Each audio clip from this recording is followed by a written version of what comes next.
நல்லா காரசாரமா சுருக்குன்னு ரோட்டு கடை ஸ்டைலில் வேர்க்கடலை தண்ணி சட்னி இப்படி செஞ்சு பாருங்கள். சுட சுட இட்லி சுட்டு தாராளமாக இந்த சட்னி ஊற்றி அப்படி சாப்பிட்டா கப்பு கப்பு கப்புன்னு எத்தனை இட்லி சாப்பிட்றோன்னே தெரியாது, அவ்வளோ அட்டகாசமாக இருக்கும். இதுக்கு நீங்கள் தேங்காய்லாம் எதுவும் சேர்க்க தேவையில்ல, சிம்பிளாக செஞ்சிடலாம். இது ஒன்று இருந்தாலே போதும், வேறு எதுவும் தேவைப்படாது. தண்ணி சட்னி பண்ணுறதுக்கு அடுப்பில் கடாய் வச்சு 2 டேபிள் ஸ்பூன் அளவுக்கு எண்ணெய் சேர்த்துக்கோங்க. எண்ணெய் சூடானதுக்கப்புறம் 5லேருந்து 6 பல் பூண்டு, 3 வரமிளகாய், 2 பச்சை மிளகாய் சேர்த்துக்கோங்க. இதை வந்து லைட்டாக ஒரு நிமிஷம் வதக்கிடலாம்.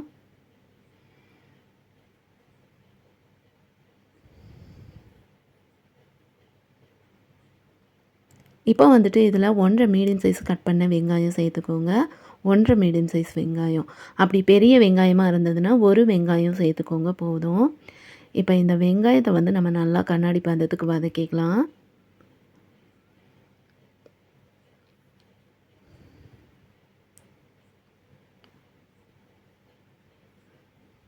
கண்டிப்பாக இந்த சட்னி வந்து மஸ்ட் ட்ரை சட்னிங்க. கண்டிப்பாக ட்ரை பண்ணுங்கள். விட்டு விட்டு வதக்கி விடுங்க. வதக்கிட்டே இருந்தால் வதங்காது. இப்போ இது வதக்கவே இது கூட சின்னதாக ஒரு துண்டு புளியை வாஷ் பண்ணிவிட்டு இதில் சேர்த்துருங்க. சட்னிக்கெலாம் நிறைய பேர் சின்ன துண்டு புளி சேர்க்குறதா இருந்தால் வாஷ் பண்ணாமல் சேர்க்குறாங்க. அந்த மாதிரி செய்யாதீங்க. ப்ளீஸ் சின்ன துண்டு புளியாக இருந்தாலும் அதை வாஷ் பண்ணிவிட்டு சமையலில் யூஸ் பண்ணுங்கள்.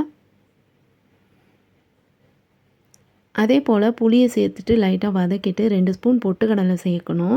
நான் வந்து இந்த வீடியோ எடுத்து முடித்ததுக்கப்புறம் தாங்க ஞாபகம் வந்துச்சு. சாரிங்க, ரொம்ப ரொம்ப சாரி. 2 ஸ்பூன் பொட்டுக்கடலையும் சேர்த்துக்கோங்க. வெங்காயம் இந்தளவுக்கு வதங்கியிருக்கு.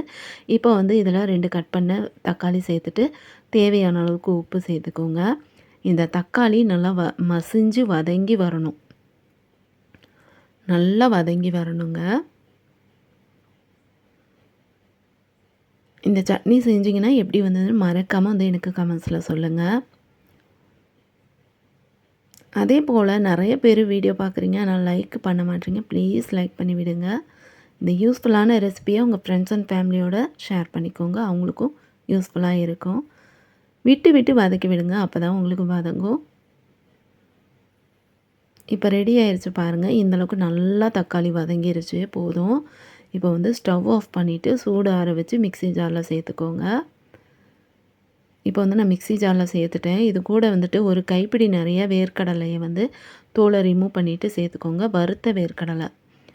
இதை வந்து கொரகொரப்பாக அரைச்சிட்டு தண்ணி ஊற்றி விழுதாக அரைச்சிருங்க. இப்போ அரைச்சிட்டு வந்ததுக்கப்புறம் ஒரு பவுலில் மாற்றிக்கோங்க.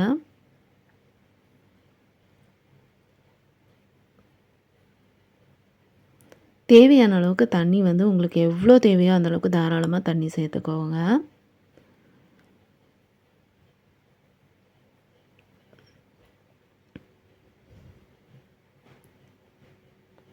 இப்போ வந்து இது திக்காக இருக்குது. அதனால் நான் இன்னும் ஒரு பெரிய டம்ளரில் 1 டம்ளர் தண்ணியை வந்து விட்டு விட்டு சேர்த்து நான் மிக்ஸ் பண்ணிக்கிறேன்.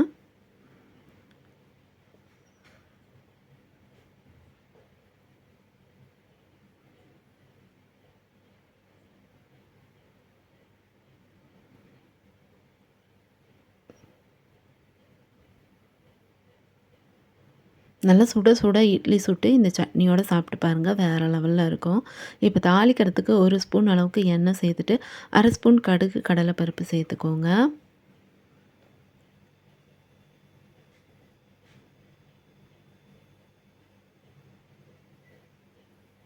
இதில் வந்து 1/4 டீஸ்பூன் பெருங்காயத்தூள், ஒரு கொத்து கருவேப்பிலை சேர்த்துக்கோங்க.